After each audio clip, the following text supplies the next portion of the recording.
বিসমিল্লাহির রহমানির রহিম। পরম করুণাময় ও অসীম দয়ালু আল্লাহর নামে শুরু। ومن أحسن قولا ممن دعا إلى الله وعمل صالحا وقال إنني من المسلمين।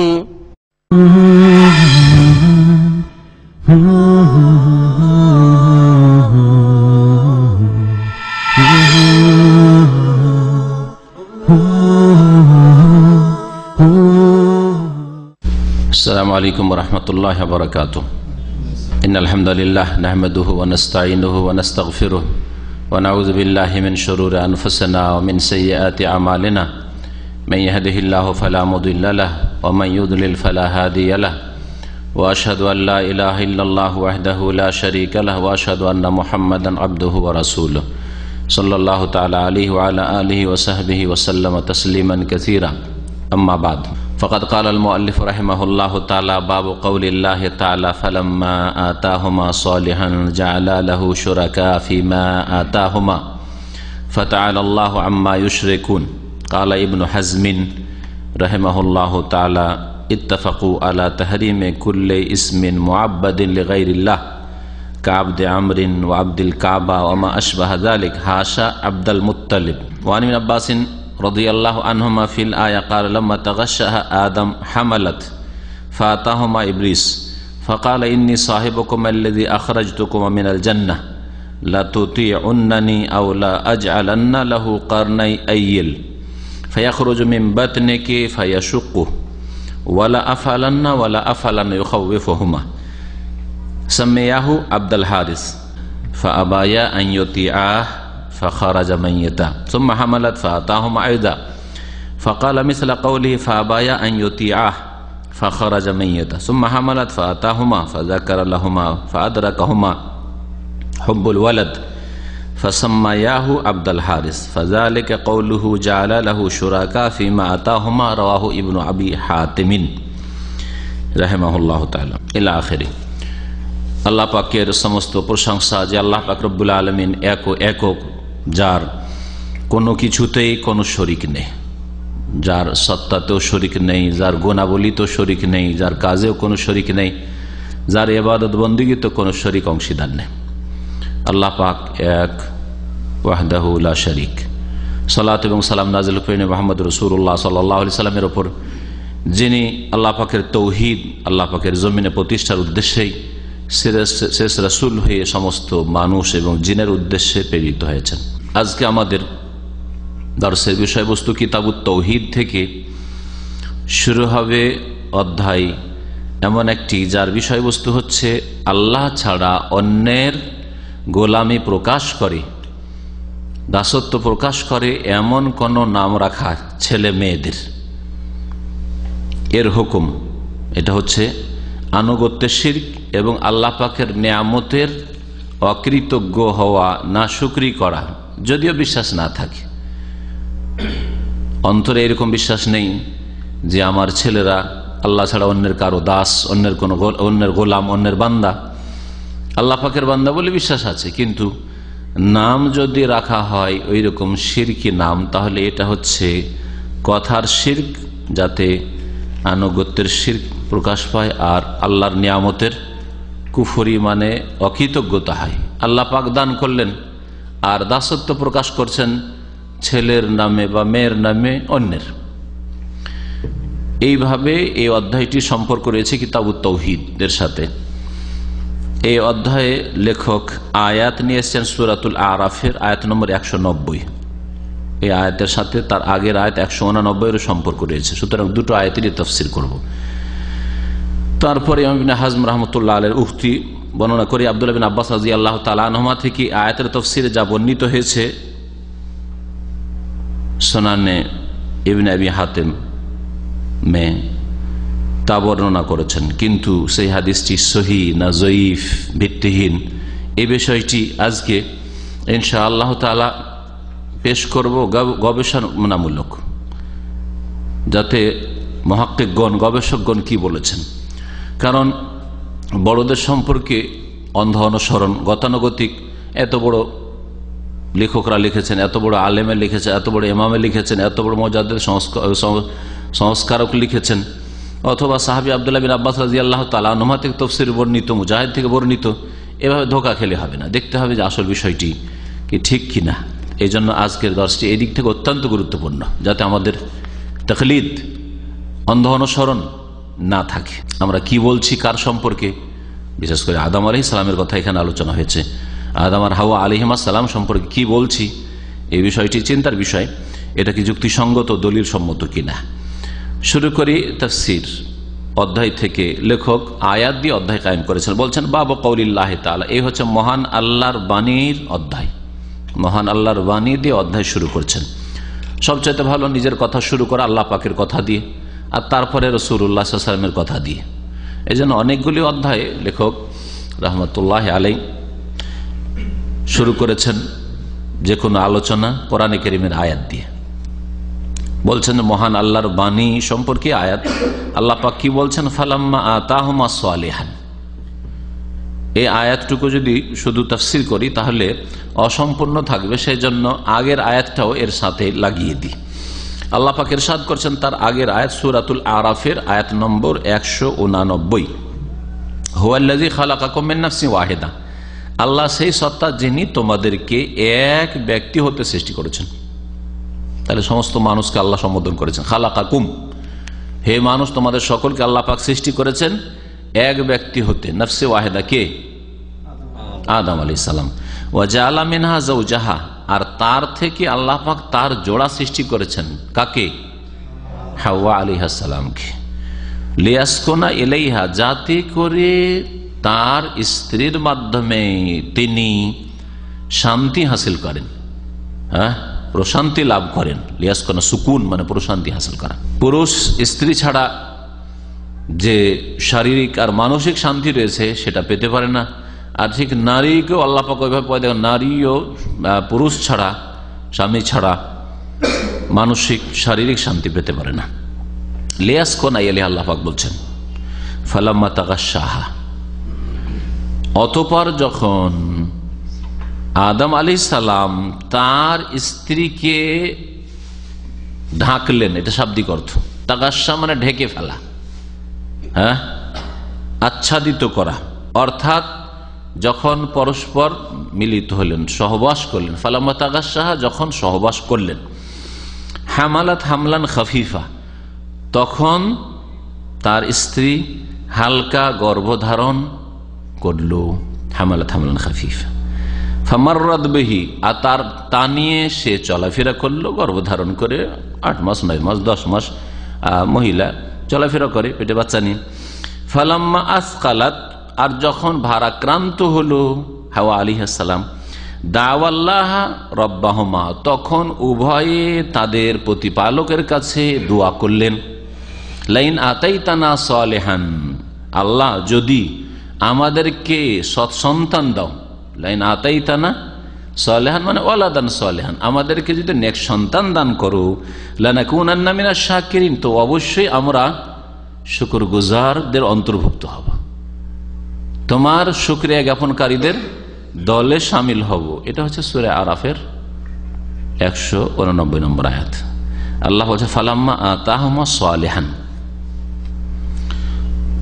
অতঃপর যখন আল্লাহ পাক উভয়কে নেক সন্তান দিলেন। এই কথাটুকু বুঝতে গিয়ে তাফসীরকাররা 2 দলে বিভক্ত হয়েছে। এক দল বলছেন যে ওই আদম হাওয়া দিয়ে যেহেতু শুরু করা হয়েছে, আদম হাওয়ার কথা বলা হয়েছে। ফালাম্মা আতাহুমা, অতঃপর যখন আল্লাহ পাক ওই 2 জনকে অর্থাৎ আদম হাওয়া আলাইহিস সালামকে নেক সন্তান দান করলেন, জাআলা লাহু শুরাকা, তখন তার উভয়ে আল্লাহ পাকের শরীক করে ফেললেন। এই তাফসীর। এখন এই তাফসীর যদি হয় এইরকম, তাহলে সেই তাফসীর আব্দুল্লাহ ইবনে আব্বাস রাদিয়াল্লাহু তাআলা আনহুমা থেকে বর্ণিত, ইবনে আবি হাতেম রয়েছে। কিন্তু তাতে একটা অপবাদ চলে আসে আদম আলাইহিস সালামের ওপর, যে তারা নাম রাখায় শিরক করে ফেলেছে। আল্লাহ পাকের নাশুকরি করেছে, এর মাধ্যমে নাম রাখায় শিরকুন ফিত্তা, নাম রাখায় শিরক করেছে। জাআলা লাহু শুরাকা ফিমা আতাহুমা, যা আল্লাহ পাক তাদেরকে দান করলেন তাতে তারা আল্লাহ পাকের শরীক করে ফেললেন, শরীক করে বসলেন।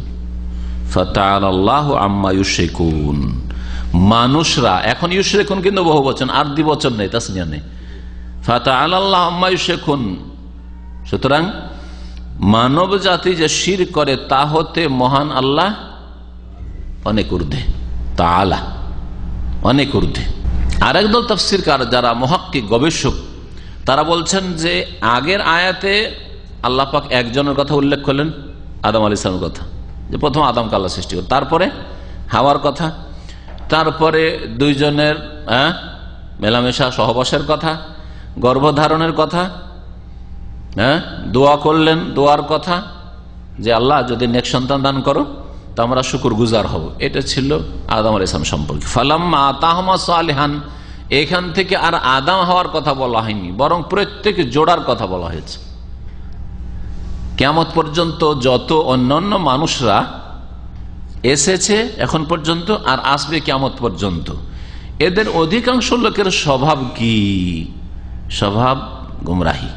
ফালাম্মা আতাহুমা সালিহান, আল্লাহ যখন মানুষকে, স্বামী স্ত্রীকে, আতাহুমা যে কোনো স্বামী স্ত্রীকে জোড়াকে নেক সন্তান যখন দান করেন, সুস্থ, ভালো দেখতে শুনতে গঠনে সবকিছুতে সুন্দর, যখন এটা সন্তান আল্লাহ দান করলেন, জাআলা লাহু শুরাকা ফিমা আতাহুমা, আল্লাহ যা দেন এই মানুষকে, জোড়াকে, স্বামী স্ত্রীকে, তাতে তারা কি করে ফেলে? আল্লাহর শরীক করে ফেলে। অধিকাংশ লোক শরীক করে না, করে না? এক তো সারা বিশ্বের ইহুদি, নাসারা, হিন্দু, অগ্নিপূজক যত রয়েছে, মুসলিম জাতি ছাড়া সকলের শিরকে লিপ্ত হয়। আল্লাহর নিয়ামতকে আল্লাহর সাথে সম্পৃক্ত করে না, ঠিক কিনা? শিরকি আকীদা, তাদের কুফরি আকীদা। মুসলিম সমাজের অধিকাংশই ওমা ইউমিনু আকসারুহুম বিল্লাহি ইল্লা হুম মুশরিকুন, অধিকাংশ লোক যারা ইমানেরও দাবিদার তারা কি করে? ইমানের দাবি করা সত্ত্বেও তাদের মেজরিটি কি করে? সিংহভাগ শিরক করে ফেলে। শিরকি আকীদা, এই বাবার দান, ছেলে দিলেন আল্লাহ, মেয়ে দিলেন আল্লাহ, বলছে এটা বাবার দান, ওই মাজারে যাওয়ার ফল। তাহলে মুসলিম একটা জাতি কোন রকম তাওহীদ তাদের মধ্যে ছিল, তাদেরও মেজরিটি শিরকে লিপ্ত। আল্লাহ পাক রব্বুল, তাহলে অন্যান্য লোকদের কথা বলেছেন যে আদম সন্তান, আদম থেকে শুরু করে, হাওয়া থেকে শুরু করে, পরে আদম সন্তানের কথা দ্বিতীয় আয়াতে বলা হয়েছে, মানে 190 নম্বর আয়াতে বলা হয়েছে যে আল্লাহ যখন নেক সন্তান দান করেন তখন আল্লাহর দানে তারা অন্যকে শরীক বানিয়ে বসে। এই জন্য আল্লাহ বহু বচন নিয়ে এসছেন, ফাতাআলাল্লাহু আম্মা ইউশরিকুন, পরে বহু বচন নিয়ে এসছেন। মানুষরা যে শিরক করে, এই শিরক থেকে, শরীক সাব্যস্ত করা থেকে, আল্লাহ কাউকে নিজের কাজে শরীক করা থেকে কি তাআলা অনেক ঊর্ধ্বে, সুউচ্চে। দ্বিতীয় তাফসীর যদি করি তো আদম আলাইহিস সালামের উপর এত বড় মিথ্যা অপবাদ আসে না, শিরকের অপবাদ আসে না। তিনি নবী, তিনি প্রথম মানুষ। নূহ আলাইহিস সালামের যুগ পর্যন্ত আদম সন্তানের শিরক আসেনি, ওগুলো কথা কোথায় যাবে? তাহলে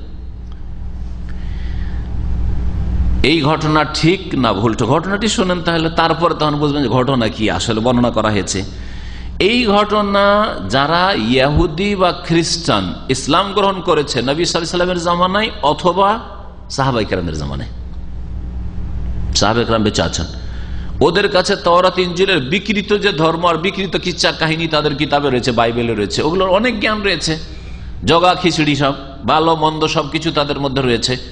ওর মধ্যে দাউদ আলাইহিস সালামের মিথ্যা অপবাদ, লূত আলাইহিস সালামের মিথ্যা অপবাদ, সুলাইমান আলাইহিস সালামের মিথ্যা অপবাদ, যে আংটির বলে তার হুকুমত চলতো, তার আদম আলাইহিস সালামের অপবাদ, অপবাদের শেষ নাই ইহুদিদের কিতাব আর খ্রিস্টানদের কিতাবে, বাইবেলে, বুঝছেন? তো ওইগুলি, ওই যারা আগের ধর্মে ছিল, ইহুদি বা খ্রিস্টান ছিল, ওরা যখন মুসলমান হইল আর সাহাবায়ে কিরামদের সাথে মিললো, তখন কিচ্ছা কাহিনী শোনাইতো, কিচ্ছা কাহিনী শোনাইতো, জানতে হোক আর অজান্তে হোক, সাহাবীরা তখন তাদের কাছ থেকে শুনে নকল করা শুরু করে দিতেন অনেকে, যে এই আয়াতের সাথে ওই ঘটনাটা মিলছে, এই আয়াতের তাফসীর এইটা। এই আয়াতটি যখন আসলো আর এই ঘটনা যখন ওই আহলে কিতাব ইসরায়েলি রিওয়ায়াত, ইসরায়েলি বর্ণনা বলা হয় এগুলোকে, মানে ইহুদি নাসারাদের কিতাবের বর্ণনা, তাদের ধর্মগ্রন্থের বর্ণনা, ওইগুলি দিয়ে তাফসীর করে দেওয়া হয়েছে। এগুলিকে বলা হয় ইসরায়েলি তাফসীর, মানে ইহুদি খ্রিস্টানদের কিতাব থেকে অনেক কিচ্ছা কাহিনী কোরআনের তাফসীরে স্থান পেয়ে গেছে। তাফসীর ইবনে জারীরে অনেক বেশি রয়েছে, তাফসীর ইবনে কাসিরে কাটছাঁট করা হয়েছে, সামান্য কিছু থেকে গেল, অনেক কাটছাঁট করে এই সেই করে বাতিল করে তারপরে কিছু থেকে গেছে। এমনকি যে ঘটনাটি এখন বলতে চাইছি কিতাবুত তাওহীদেও রয়েছে, সেই ঘটনাটি হাফেজ ইবনে কাসির, ইমাম ইবনে কাসির রাহমাতুল্লাহ আলাইহি তাফসীর ইবনে কাসির তিনিও অস্বীকার করেছেন। ঘটনা কি তা শুনেন। আব্দুল্লাহ বিন আব্বাস রাদিয়াল্লাহু তাআলা আনহুমা থেকে বর্ণিত ফিল আয়া মানে ফি তাফসিরিল আয়া, এই আয়াতের তাফসীরে যে দুটি আয়াত বললাম, কি লাম্মা তাগাশশাহা, ওই যে ফালাম্মা তাগাশশাহা, যখন আদম আলাইহিস সালাম সহবাস করলেন তার স্ত্রীর সাথে, বলছেন লাম্মা তাগাশশাহা আদম আলাইহিস সালাম যখন হাওয়ার সাথে সহবাস করলেন, হামালাত, তখন হাওয়া আলাইহিস সালাম কি করলেন, গর্ভধারণ করলেন, হামেলা হইলেন, ফাতাহুমা ইবলিস, তখন ইবলিস এসে গেল দুজনের কাছে, ইবলিস আসলো, ফাকালা এসে বলছে ইন্নী সাহিবুকুম আল্লাযী আখরাজতুকুমা মিনাল জান্নাহ, আমি সেই তোমাদের ওই পুরাতন সঙ্গী যে তোমাদেরকে জান্নাত থেকে বহিষ্কৃত করেছে, বের করেছে, ওই যে ফুসলে ফুসলে নিয়ে গেছিলাম গাছের কাছে, আর গাছের ফল খাইয়েছিল। আল্লাহ বলছে ওয়ালা তাকরাবু হাযিহিশ শাজারা, আর আমি তোমাদেরকে প্ররোচিত করলাম যে খাও, সারা জীবন জান্নাতে থাকতে হবে। আল্লাহ জান্নাতে সারা জীবন রাখবে না তোমাদেরকে, সেই জন্য বারণ করেছে, তোমাদের ধোঁকা দিয়েছিলাম। তারপরে লা তুতিআন্নি, অবশ্যই আমার কথা তোমরা মানো দুইজনে, আউলা আজআলান্না লাহু কারনাই আইয়িল, আর না হইলে এই তোমাদের যে বাচ্চা আছে পেটে, হ্যাঁ আদম কইছে তোমার স্ত্রীর পেটে যে বাচ্চা আছে, হাওয়া কইছে তোমার পেটে যে বাচ্চা আছে, স্বামী স্ত্রীকে বলছে, এই বাচ্চার দুটো বন বকরি, জঙ্গলি বকরি, হ্যাঁ বা পাহাড়ি বকরি, আইয়িল বলা হয়, পাহাড়ি ছাগলের শিং বানিয়ে দেবো, হ্যাঁ আইয়িল বলা হয় যেগুলো পাহাড়ি বকরি, সেই বকরি। আর কারণ মানে হচ্ছে সিং, আর কারণাই তাসনিয়া রয়েছে, দুইটি শিং করে দেবে পেটে, শিং গজিয়ে যাবে।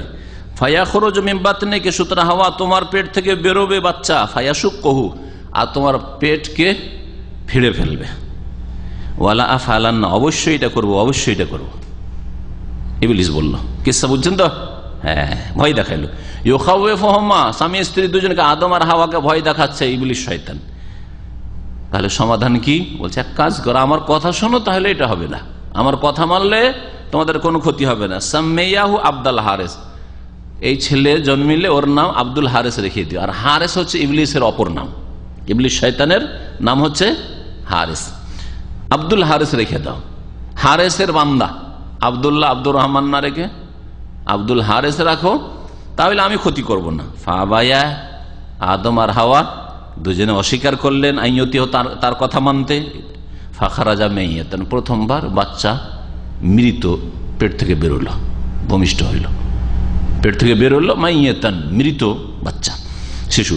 সুম্মা হামালাত, তারপরে দ্বিতীয়বার গর্ভধারণ করলো। ফাতাহুমা, আবার ওই ইবলিস দুজনের কাছে আসলো। ফাযাকারাল্লাহুমা, ওই আগের কথাই আবার বারবার করে পুনরাবৃত্তি করলো, রিপিট করলো। ফাআদরাকাহুমা হুব্বুল, তিনবার করে, দ্বিতীয়বার অস্বীকার। তারপরে তৃতীয়বার যখন এসছে ফাআদরাকাহুমা হুব্বাল ওয়ালাদ, তখন বলছেন সুম্মা হামালা ফাতাহুমা আইদান ফাকালা মিসলা কওলি ফাআবা ইয়াতিয়াহু, দ্বিতীয়বার মাল ফাখারাজা মাইয়াতান, দ্বিতীয়বারও বাচ্চা, মরা বাচ্চা হলো। সুম্মা হামালা, তৃতীয়বার গর্ভধারণ করলেন হাওয়া আলাইহিস সালাম। ফাতাহুমা, আবার ওই শয়তান ইবলিস আসলো বুড়া। ফাযাকারাল্লাহুমা ফাআদরাকাহুম হুব্বাল ওয়ালাদ, দুজনের সাথে যখন আলোচনা করলো, কথা বলল ইবলিস, তখন ওই একই কথা যে দেখো এইরকম করবো, যদি বাচ্চা নাম আব্দুল হারিস না রাখো তাহলে। ফাআদরাকাহুম হুব্বাল ওয়ালাদ, সন্তানের ভালোবাসা তাদেরকে ধরে ফেললো, সন্তানের মায়াতে তারা মানতে বাধ্য হইল, নিজেকে নিরুপায় মনে করলো। ফাসাম্মায়াহু আব্দুল হারিস, অতঃপর আদম আর হাওয়া দুইজন মিলে আব্দুল হারিস নাম রেখে দিল। ফাযালিকা কওলু, এটাই হচ্ছে এই আয়াতের তাফসীর। কি? ফালাম্মা আতাহুমা সালিহান, অধ্যায়ের শুরুতে রয়েছে মহান আল্লাহর বাণী, যখন আল্লাহ পাক তাদেরকে নেক সন্তান, সুসন্তান দিলেন, জাআলা লাহু শুরাকা, তখন আদম আর হাওয়া উভয়ে যা তাদেরকে আল্লাহ দান করেছিলেন, ফিমা আতাহুমা, কি করলেন? শরীক করে দিলেন, আল্লাহ পাকের শরীক করে দিলেন। এটা হচ্ছে এই ঘটনা যদি সাব্যস্ত করেন তাহলে এভাবে তাফসীর, আর না হলে সহিহ তাফসীর কি বললাম? ফালাম্মা আতাহুমা সালিহান, যে কোনো শিরকি আকীদার মানুষকে যখন আল্লাহ পাক সুসন্তান দান করেন, সুস্থ সন্তান দান করেন, কি করে?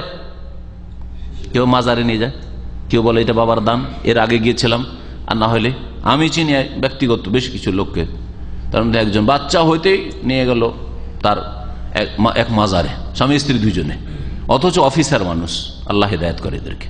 আর নিয়ে গিয়ে এসে বলে যে বাবার দরবার থেকে ফিরে এসেছি, আর ছেলে অসুখ বিসুখ হবে না।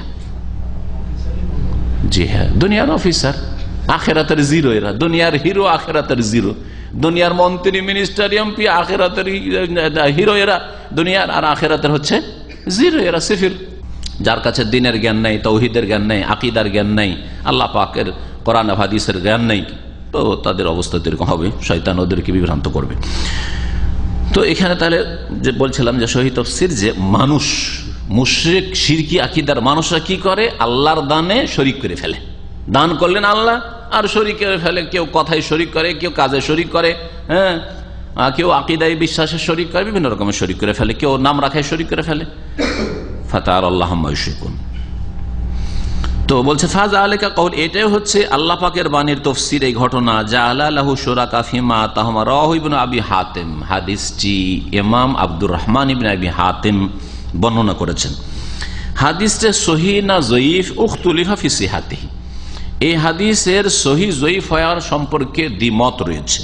আল্লামা নাসরুদ্দিন আলবানী রাহমাতুল্লাহ আলাইহি বলেছেন ওয়াকাদ দাআফাহুল হাফিজ ইবনে কাসির, ইমাম হাফিজ ইবনে কাসির রাহমাতুল্লাহ তাফসীর ইবনে কাসিরে এই ঘটনাকে, আব্দুল্লাহ ইবনে আব্বাস থেকে বর্ণিত ঘটনা যে ইবনে আবি হাতিমে রয়েছে, সেটা কি বলেছেন, যঈফ বলেছেন। তাফসীর দ্বিতীয় খণ্ড 274 পৃষ্ঠায়। আর আলবানী রাহমাতুল্লাহ আলাইহি তার সিলসিলা দাঈফা ওয়াল মাওদুআহ, মওযু জাল হাদিস, হ্যাঁ, জাল আর যঈফ হাদিস সিরিজ যে তার রয়েছে, তাতে 342 নম্বর হাদিসে, হ্যাঁ, এটাকে যঈফ বলেছেন। ওয়াকাদ ক্বালা ইবনে হাজম, আল্লামা ইবনে হাজম রাহমাতুল্লাহ কি বলেছেন শুনেন, আন হাযিল কিসসা, এই ঘটনা সম্পর্কে যে আদম আর হাওয়াও শিরকির নাম আব্দুল হারিস মানে শয়তানের বান্দা এভাবে নাম রাখবে, বলছেন যে ইন্নাহা রিওয়ায়াতুন খুরাফা, এই বর্ণনা হচ্ছে কি, খুরাফা মানে হচ্ছে কি বলবেন, যেটাকে বানাওয়াট, ভিত্তিহীন, তারপরে এগুলো বলা হয় কুসংস্কার, মাকজুবা মিথ্যা, শুধু যঈফ দুর্বল নয়, মওদুআ মানে জাল, হাওয়ালা রেফারেন্স আল কাউলুল মুফিদ, আল কাউলুল মুফিদ, আল কাউলুল মুফিদ আলা কিতাবুত তাওহীদ, আল্লামা ইমাম মুহাম্মদ বিন সালেহ আল উসাইমিন রাহমাতুল্লাহ আলাইহি, সৌদি আরবের যে দ্বিতীয় বড় বিগত মুফতি ছিলেন শেখ ইবনে বাজ রাহমাতুল্লাহ আলাইহির পরে, তার কিতাবুত তাওহীদের ভাষ্য রয়েছে, এই কিতাবটারই ভাষ্য রয়েছে, হ্যাঁ, দ্বিতীয় খণ্ড 307 পৃষ্ঠা রয়েছে, দ্বিতীয় খণ্ড 307 পৃষ্ঠা রয়েছে, আর কোন কোন এতে 310 পৃষ্ঠা রয়েছে, তার মানে আলাদা আলাদা প্রিন্ট রয়েছে। এই ঘটনা মিথ্যা কেন, এই কথা বলার আগে যে কথাগুলি বাকি আছে সেই কথাগুলির আগে কিতাবে যা আছে সেগুলি তর্জমা করে দিই, ব্যাখ্যা করি, তারপরে ঘটনা কেন ভিত্তিহীন 7টি কারণ তিনি উল্লেখ করেছেন। ইমাম ইবনে হুসাইন রাহমাতুল্লাহ আলাইহি 7টি কারণে আদম আলাইহিস সালাম সম্পর্কে শিরকি কথা, এই ঘটনা তার সাথে সম্পৃক্ত করা বাতিল ঘটনা, মিথ্যা একবারে। 7টি কারণ, একটি কারণ শুধু নয়। বলছেন বাকি অংশে আল্লাহ বিসানাদিন সাহিহ আন কাতাদা, আর ইবনে আবি হাতিমে রয়েছে কাতাদা থেকে, কাতাদা তাবি, সহিহ সনদে কাল শুরাকা, শরীক বানিয়েছিলেন কিসে, ইবাদতে শরীক, ফি তাআতিহি, কথা মানায়, কথা মানে শরীক কেমন, মানে ইবলিসের কথা মেনে নিল, যে ইবলিস বললো আমার কথা শোনো, কথা শোনো, এটা শরীক, শিরক ফি তা ওয়ালাম ইয়াকুন ফি ইবাদাতি, এটা শিরক ইবাদতে ছিল না, এইরকম একটা তাবিল করেছে। ইবাদতে শিরক হলে আরো বড় শিরক হতো, তো কথা মানাই শিরক করেছে। তারপরেও আদম আলাইহিস সালামের মতো একজন নবী, একজন প্রথম মানুষ, হ্যাঁ, যাকে সেজদা করেন আল্লাহ পাক রব্বুল আলামিন ফেরেশতাদেরকে দিয়ে, আর যাকে সেজদা ইবলিস করলো না, সেই জন্য মালাওন অভিশপ্ত হলো চিরকালের জন্য, আর তার দ্বারা এই কাজ হতে পারে, অসম্ভব কথা। 7টি যুক্তি পরে শোনাবো, এই জন্য এইটাও কথা ভুল। ওয়ালাহু বিসানাদিন সাহিহিন আন মুজাহিদ, আর মুজাহিদ একজন প্রখ্যাত তাবি, তার থেকে সহিহ সনদে বর্ণিত রয়েছে ইবনে আবি হাতিমে, কি ফি কওলি লাইন আতাইতানা সালিহান, আল্লাহ যদি আমাদেরকে নেক সন্তান দান করো, যে আয়াতে রয়েছে, কাল আশফাকা আল্লাহ ইয়াকুনা ইনসান, তাদের ভয় হয়ে গেছিল যে এই শয়তান ইবলিস যখন এত ভয় দেখাচ্ছে, তো হতে পারে যে এটা মানুষ হয়ে জন্মিবে না, কোন পশু জন্তু, হ্যাঁ, বকরি ছাগল বা কুকুর বিড়াল জন্মে না যায়, এই এত ইমান দুর্বল হবে, আল্লাহর উপর তাওয়াক্কুল হবে না, হ্যাঁ, তাহলে এটা যদি এই ধারণা থাকে যে জিন শয়তান এরকম করে দিতে পারে, তো এটা শিরক ফির রুবুবিয়া নয়, তাওহীদ রুবুবিয়াতে শিরক নাই। এই কাজগুলি কার? ছেলে মেয়ে দেওয়া কার? কারো পেটে মানুষ দিবেন না, বিড়াল দিবেন না, কুকুর দিবেন, এটা কার কাজ? আল্লাহর কাজ না জিন শয়তানের কাজ? তাহলে যদি এই ভয় থাকে আদম হাওয়া, তাহলে রুবুবিয়াতে শিরক হয়ে গেল, আর এক বড় মিথ্যা অপবাদ।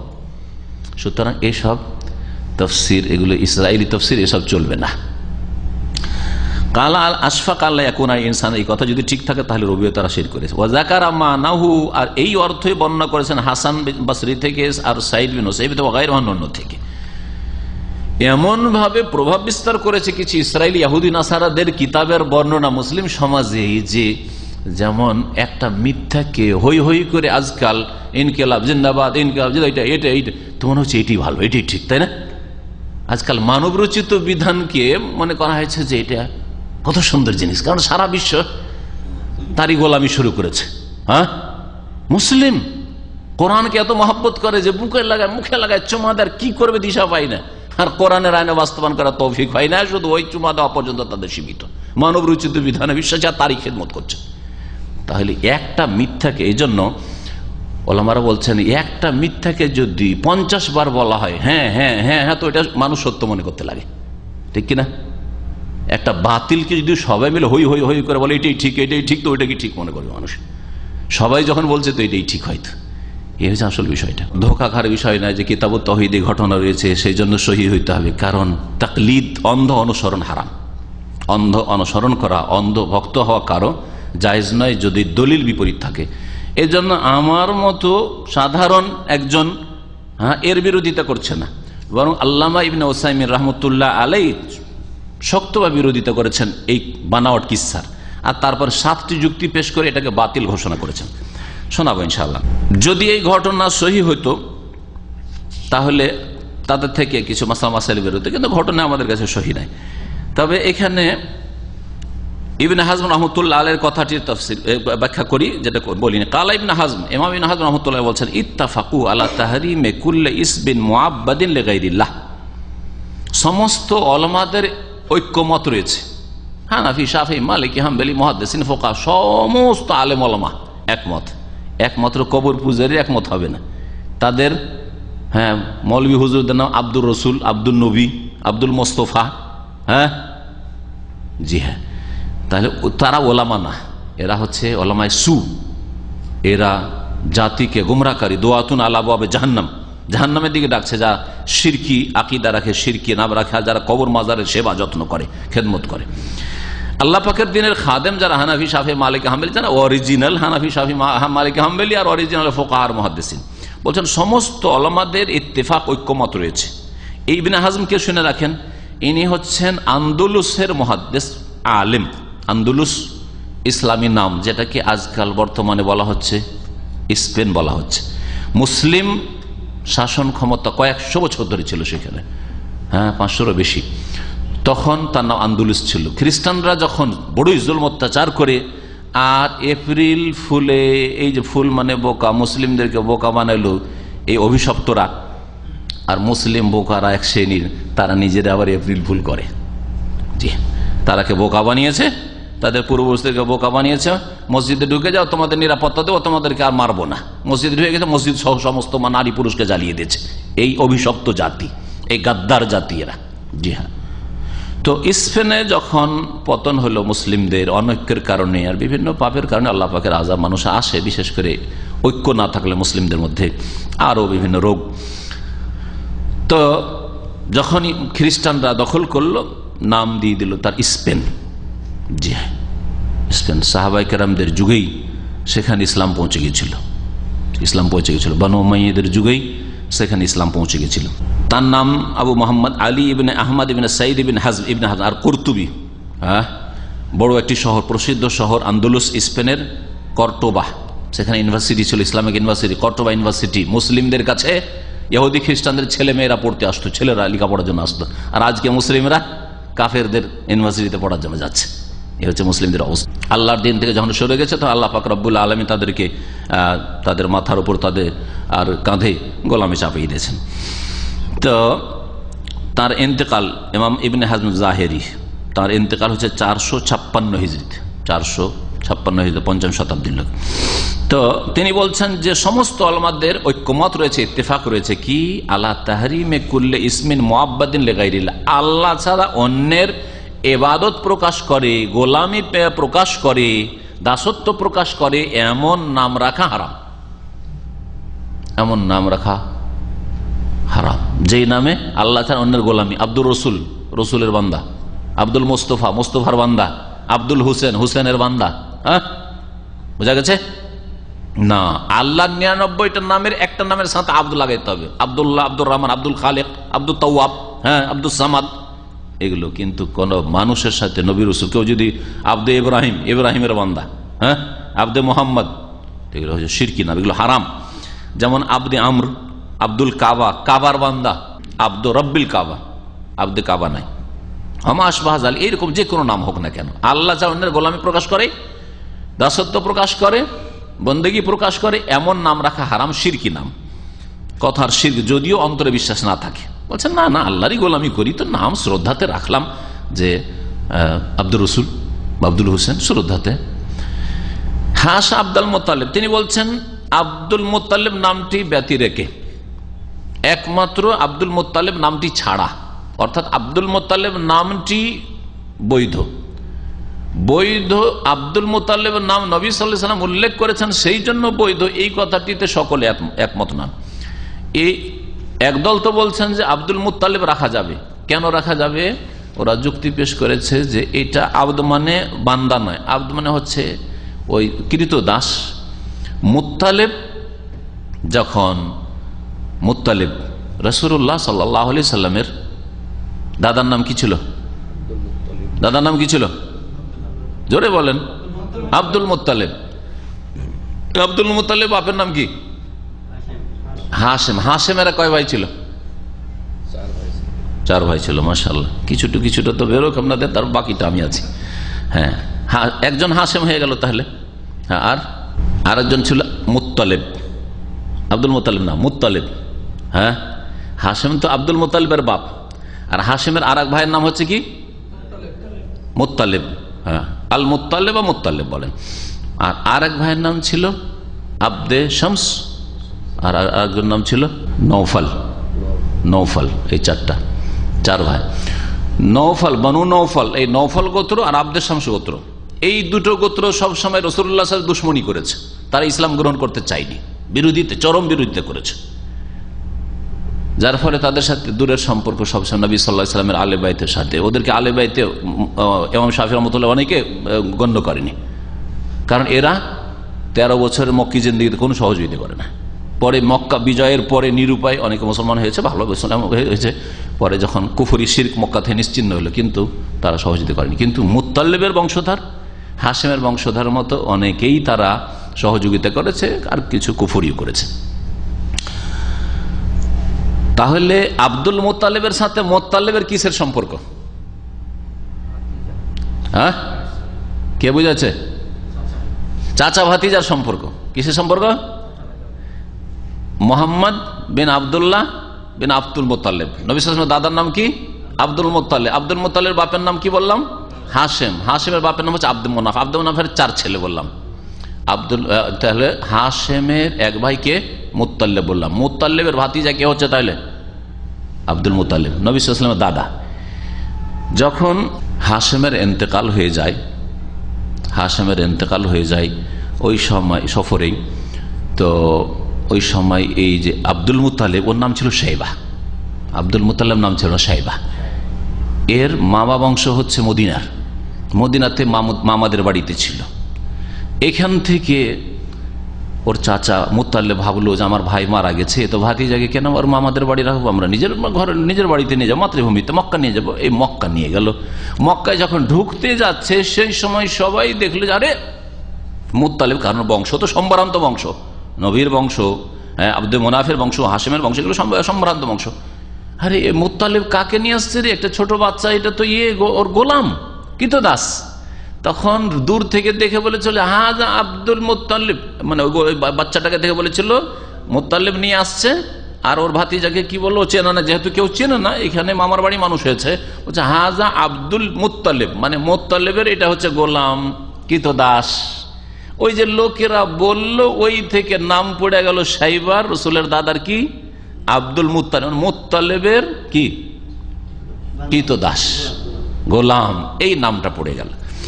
যেহেতু নামটার এই প্রেক্ষাপট রয়েছে, এখানে বান্দার অর্থে ব্যবহৃত হয়নি, সেই জন্য অনেকে বলেছে যে আব্দুল মুত্তালিব নাম রাখা যায়। কিন্তু সেই আব্দুল মুত্তালিব নাম নবী সাল্লাল্লাহু আলাইহি ওয়াসাল্লাম যেহেতু বলেছে আনা ইবনে আব্দুল মুত্তালিব, আমি আব্দুল মুত্তালিবের সন্তান, দাদার সাথে সম্পৃক্ত করেছেন। বাপকে কেউ অনেকে চিনত না, আগেই যুবক অবস্থায় মারা গেছেন, কিন্তু দাদাকে সবাই চিনত। হুনাইনের যুদ্ধে বলছিলেন আনা ইবনে আব্দুল মুত্তালিব আনান নবী ওয়া লা কাযিব, আমি সত্য নবী, আমি আব্দুল মুত্তালিবের সন্তান। অনেকে এখান থেকে মনে করেছে যে নবী সাল্লাল্লাহু আলাইহি ওয়াসাল্লাম যখন সম্পৃক্ত করলেন যে আমি হচ্ছে আব্দুল মুত্তালিবের সন্তান, তাহলে নামটি জায়েজ নাম, যদি আল্লাহর সাথে সম্পৃক্ত নয় নামটি, তারপরও জায়েজ।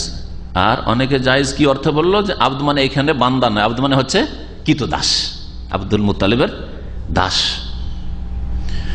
কিন্তু আল্লামা ইবনে ওসাইমিন রাহমাতুল্লাহ বলছেন যে সেটা তো জাহিলিয়াতের যুগ ছিল, তার নবী সাল্লাল্লাহু আলাইহি ওয়াসাল্লাম ব্যবহার করেছেন এটা নাম, কারো আর কোন সাহাবীর নাম রেখেছেন কি?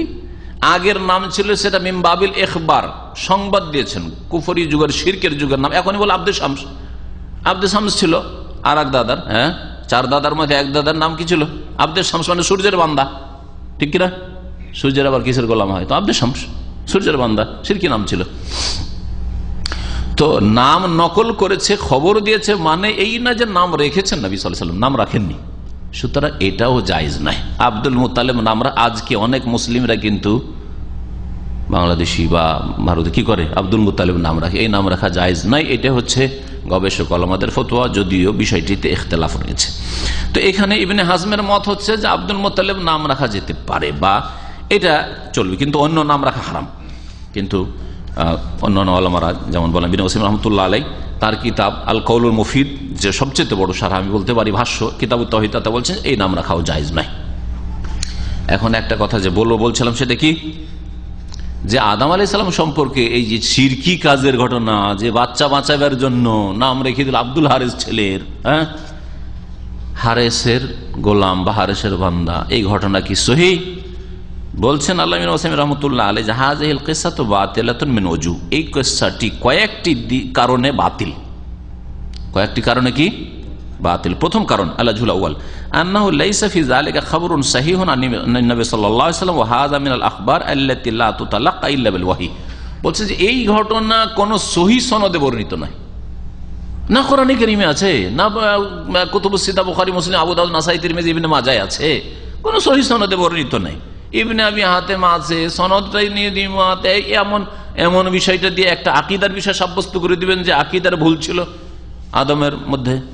আর এমন জিনিস ওহী ছাড়া, হ্যাঁ এইরকম ধরনের জিনিস ওহী ছাড়া নিশ্চিত হয়ে বলা মোটেই জায়েজ নাই।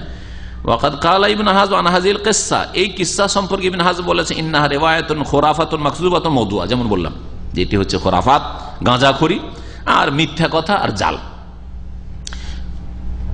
কি বললাম যে সহিহ সনদে প্রমাণিত এই ঘটনা নয়, যদিও কিতাবুত তাওহীদ এখানে স্থান পেয়েছে আপনার কিছু তাফসীর কিতাবত ইসরাইলি রিওয়ায়াত বর্ণনা ইবনে আবি হাতেম। আর ওয়াজুসানি, দ্বিতীয় কারণ বাতিল হওয়ার, আন্নাহু লাউ কানাত হাযিল কিসসা ফি আদম হাওয়া, এই ঘটনা যদি আদম হাওয়ার ঘটে থাকতো, লাকানা হালাহুমা ইম্মা ইয়াতুবা, তাহলে দুইয়ের এক। আচ্ছা যদি তারা শিরক করে থাকেন তো কাবিরা গুনাহ কিনা? কাবিরা গুনাহ কিনা? আব্দুল হারিস মানে শয়তানের বান্দা বা শয়তানের দাস, শয়তানের দাস বলে হারিস যেহেতু ইবলিসের নাম, ইবলিসের দাস, এই নাম যদি তারা রেখে থাকে, শিরক করেছেন না করেন নাই? যদি রেখে থাকে শিরক, তাহলে শিরক করলে তারা তওবা করেছেন না করেন? দুটো অবস্থা, হয় তওবা করে মারা গেছেন আর না হলে বিনা তওবে মারা গেছেন। বলছেন যে ইম্মা ইয়াতুবা মিনাশ শিরক, যদি এরকমই হইতো তাহলে হয় তওবা করে মারা গেছেন আও ইয়ামুত আলাইহিমা, অথবা শিরকের অবস্থায় মারা গেছেন। বলেন যদি শিরকের অবস্থায় মারা যান তাহলে নাজাত পাবেন? কখনো না। ফাইন কুল্লা, যদি বলে মাতা আলাইহি, যদি বলা যায় যে না বিনা তওবাতে মারা গেছেন, তাহলে এ তো বিধর্মীদের কথা, জিন্দিক জানাতে কথা, বিধর্মীদের কথা, আম্বিয়া রসুলগণ সম্পর্কে, আদম সম্পর্কে বলে যে বিনা তওবাতে মারা গেছে, ঠিক না? ফামান জাওয়াজা মাউত আহাদি মিনাল আম্বিয়া আলা শিরকে ফাকাদ আযাম আল ফিরিয়া, বলছেন কেউ যদি মনে করে যে কোন নবী শিরকের অবস্থায় মারা যেতে পারে তাহলে সে চরম মিথ্যা অপবাদ দিল। ওয়াইন কানা তাওবা মিনাশ শিরক, আর যদি বলেন দ্বিতীয় অবস্থা, না না শিরক হয়ে গেছিল তবে তারা তওবা করে নিয়েছেন, যেমন রব্বানা যালামনা আনফুসানা দিয়ে, ওয়াইল্লাম তাগফির লানা, এই দোয়া দিয়ে কিসে থেকে তওবা করেছেন? ওই গাছের ফল খাওয়া থেকে, তাই না? তো এইরকমই এটা থেকে তওবা করে নিয়েছেন। যদি তওবা করে নিয়ে থাকেন তাহলে ফালা ইয়ালিকু বিহিকমাতিল্লাহি ওয়া আদলিহি ওয়া রাহমাতিহি আন ইউযকারা খাতাহুমা ওয়া লা ইউযকারু তাওবাতুহুম মিনহু, তাহলে মোটেই আল্লাহর পক্ষ থেকে, হ্যাঁ হইতে পারেন আল্লাহর হিকমতের এটা দাবি নয়, আল্লাহর ন্যায় নীতির দাবি নয়, আল্লাহর রহমতের এটা দাবি নয় যে তার গুনাহ ভুল আল্লাহ উল্লেখ করবেন আর তওবা উল্লেখ করবেন না। কারণ এই ঘটনাতে ভুল উল্লেখ করা হয়েছে, তওবার কথা উল্লেখ করা হয়েছে, উল্লেখ করা হয়নি। এমনটা হইতেই পারে না যে আল্লাহ দোষ তুলে ধরছেন আর ভালো গুণটা তুলে ধরছেন না, অথচ আল্লাহর রহমত আল্লাহর ক্রোধের চাইতে বেশি প্রাধান্য পেয়েছে। তো আল্লাহ তওবাটা তুলে ধরতেন যে আমার আদম এরকম ভুল করে আব্দুল হারিস নাম রেখে দিয়েছিল, কিন্তু তিনি তওবা করেছেন। যেমন গাছের ফল খাওয়ার ক্ষেত্রে ভুলের কথা আল্লাহ তুলে ধরেছেন, তওবার কথাও, হ্যাঁ রব্বানা যালামনা আনফুসানা ওয়া ইল্লাম তাগফির লানা ওয়া তারহামনা লানাকুনান্না মিনাল খাসিরিন, তওবা করেছেন, আল্লাহ তুলে ধরেছেন কোরআনে কারীমে, ঠিক না? জি হ্যাঁ, তাহলে বাতিল কথা এটি। বলছেন ফায়ামতানি গায়াতাল ইমতিনা আইয়াযকারুল্লাহুল খাতিয়াতা মিন আদম হাওয়া ওয়া কাদ তাবা, তওবা করে নিয়েছেন তো আল্লাহর তো রহমতের দাবি হচ্ছে যে লুকিয়ে রাখবেন আইব দোষ ত্রুটিকে, তারপর যদি তুলেও ধরেন দোষ ত্রুটি, তাহলে দোষ ত্রুটির সাথে তওবাটাও তুলে ধরবেন যাতে ব্যালেন্সটা ঠিক থাকে। কি করে আল্লাহর হিকমত আর আল্লাহর নিসাব এটা হইতে পারে যে ভুল ধরবেন, ভুলটা তুলে ধরবেন মানুষের সামনে, মানহানি হচ্ছে, আর তওবা তুলে ধরবেন না যাতে প্রশংসা রয়েছে। ওয়ালাম ইয়াযকুর তাওবাতাহুমা, আর আল্লাহ তওবার কথা উল্লেখ করবেন। ওয়াল্লাহু তাআলা ইযা যাকারা খাতিয়াতা বায আম্বিয়া, কোন নবীর আল্লাহ যদি ভুল ত্রুটি কোথাও যদি তুলে ধরেন তাহলে যাকারা তাওবাতাহুম মিনহা, তাহলে অবশ্যই তওবার কথা তুলে ধরেছেন। ইউনূস আলাইহিস সালামের ভুলের কথা আল্লাহ তুলে ধরেছেন, তো হ্যাঁ তওবার কথা লা ইলাহা ইল্লা আনতা সুবহানাকা ইন্নী কুনতু মিনাজ জালিমিন তুলেও ধরেছেন, তাই না? জি হ্যাঁ, কামা ফি কিসসাতি আদম নাফসি, যেমন আদম আলাইহিস সালামের কিসসা, হ্যাঁ হিনা আকালা মিনাশ শাজারা, তিনি আর তার বিবি যখন ওই গাছের ফল খেয়েছিলেন তওবা করেছেন, আল্লাহ তওবার কথা তুলে ধরেছেন। তৃতীয় যুক্তি হচ্ছে এই ঘটনা বাতিল হওয়ার যে নবীগণ শিরক থেকে মাসুম, নবীরা সবাই মাসুম, শিরক মুক্ত, তাদের দ্বারা ছোট শিরক হইতে পারে, বড় শিরক হইতে পারে না। আর আল্লাহ ছাড়া অন্যের উপর তাওয়াক্কুল হয়ে যাবে, আল্লাহ ছাড়া অন্য ক্ষতি, শয়তান ক্ষতি করে দিতে পারে, একটা সাধারণ মুসলিমের মতো দুর্বল ঈমান, তাহলে হ্যাঁ হইতে পারে। বেত্তেফাকিল উলামা, সমস্ত উলামার একমত যে নবীরা শিরক থেকে মুক্ত, মাসুম তারা।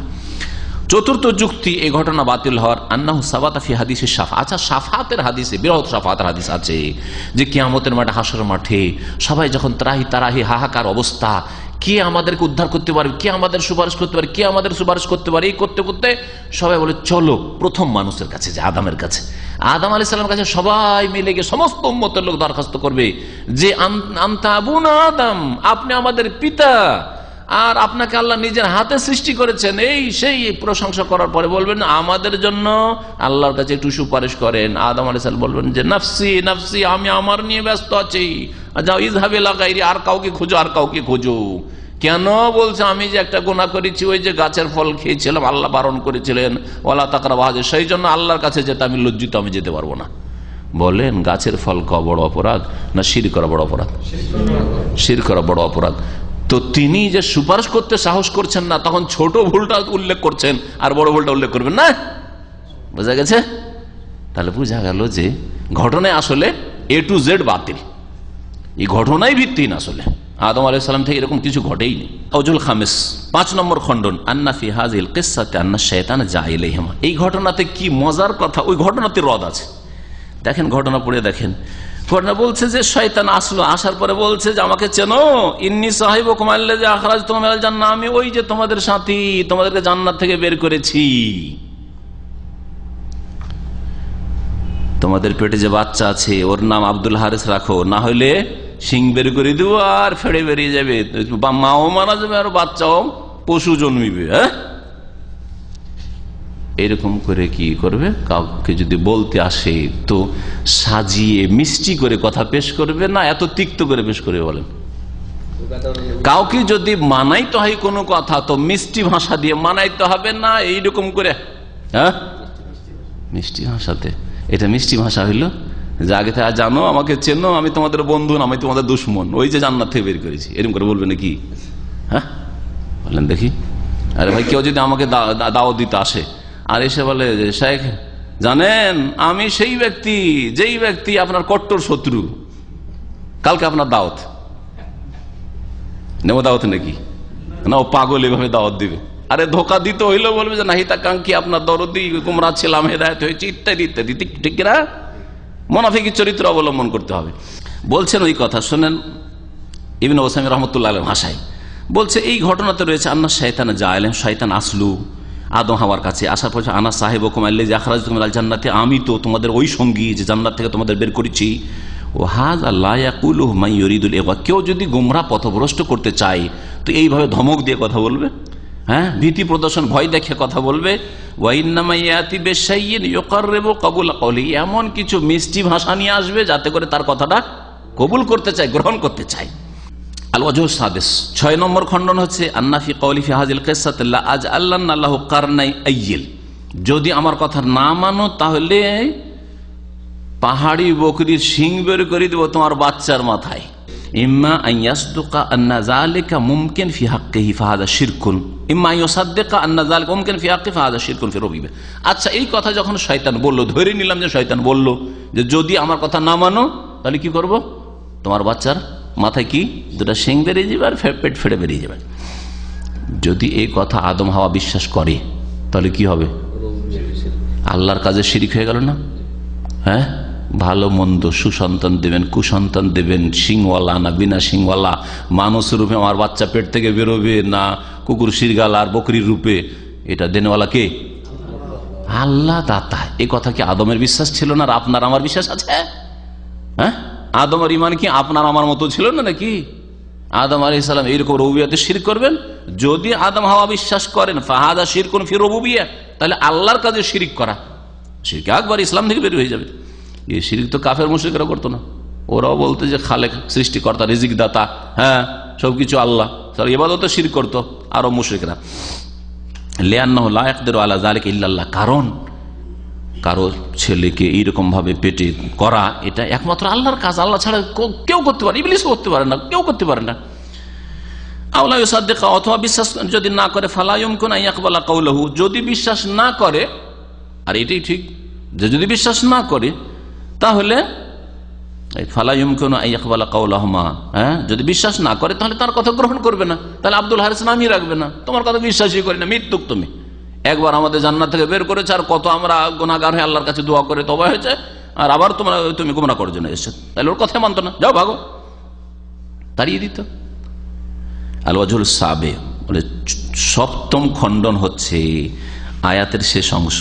আল্লাহ কি বলছে? ফাতাআলাল্লাহু আম্মা ইউশরিকুন, মানব জাতি যে শিরিক করে, এখানে আর দ্বিবচন বলা হয়নি, তাহলে শিরককে সম্পৃক্ত করা হয়েছে আয়াতে কার সাথে?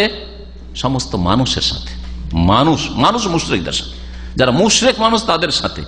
মানুষরা যে শিরিক করে সেই শিরিক থেকে আল্লাহ অনেক ঊর্ধ্বে, বহু ঊর্ধ্বে। জি, বলছেন যে ফাতাআলাল্লাহু আম্মা ইউশরিকুন বিজামিরিল জামা, এখানে জামার জমির, জামার যে প্রোনাউন এসছে, ওয়ালাউ কানা আদম হাওয়া, যদি আদম হাওয়ার শিরকের কথা উল্লেখ করা উদ্দেশ্য হইতো তাহলে আল্লাহ বলতেন ফাতাআলাল্লাহু আম্মা ইউশরিকানে, আদম হাওয়া যে শিরিক করেছে ওর থেকে আল্লাহ বহু ঊর্ধ্বে, এই কথা বলতেন। তো ইউশরিকানে তো বলেননি, ইউশরিকুন বলেছেন, বুঝলেন? ফাহাযিহিল ওয়াজু তাদুল্লু আলা আন্না হাযিহিল কিসসা বাতিলাতুন মিন আসাসিহা। শাইখ ইবনে ওসাইমিন রাহমাতুল্লাহ বলছেন যে এই 7টি কারণ স্পষ্ট প্রমাণ করে এই ঘটনা একেবারে শিকড় থেকেই বাতিল, মানে শুরু থেকে শেষ পর্যন্তই বাতিল একবারে। ও আন্নাহু লা ইয়াজুজু আন ইউতাকাদা ফি আদম হাওয়া আন ইয়াকা মিনহুমা শিরকুন, আর আদম হাওয়া সম্পর্কে এরকম ভ্রান্ত ধারণা রাখা যে তাদের দ্বারা শিরক হইতে পারে, এটা হচ্ছে বাতিল কথা। বাতিল কথা যে আদম আর হাওয়া সম্পর্কে এরকম ভ্রান্ত ধারণা, বেহিয়া হালিমিনা, যে কোনো অবস্থায় হোক না কেন, যে কোনো দুর্দিনে হোক না কেন, কখনো তারা শিরক করতে পারে না। ওয়াল আম্বিয়া মুনাজ্জাহুনা আনিশ শিরক, আর নবীগণ শিরক থেকে মুক্ত, ছোট শিরক বড় শিরক সমস্ত শিরকটা মুক্ত। মুবাররাউন, তারা বড়ি, একদম নির্দোষী। বেত্তেফাকে আহল ইলম, এই ক্ষেত্রে সমস্ত উলামায়ে কেরামদের ঐক্যমত রয়েছে। সুতরাং যে আগের তফসিরটি আর যে তফসিরটিতে এই আপনার আসারটা আব্দুল্লাহ বিন আব্বাস রাদিয়াল্লাহু তাআলা আনহু থেকে ইবনে আবি হাতেমের উদ্ধৃতি দিয়ে কিতাবুত তাওহীদে বর্ণিত হয়েছে, এই ঘটনা ঠিক নয়। 7টি কারণে এই ঘটনা ভুল, ভিত্তিহীন। আল্লাহু আ'লাম।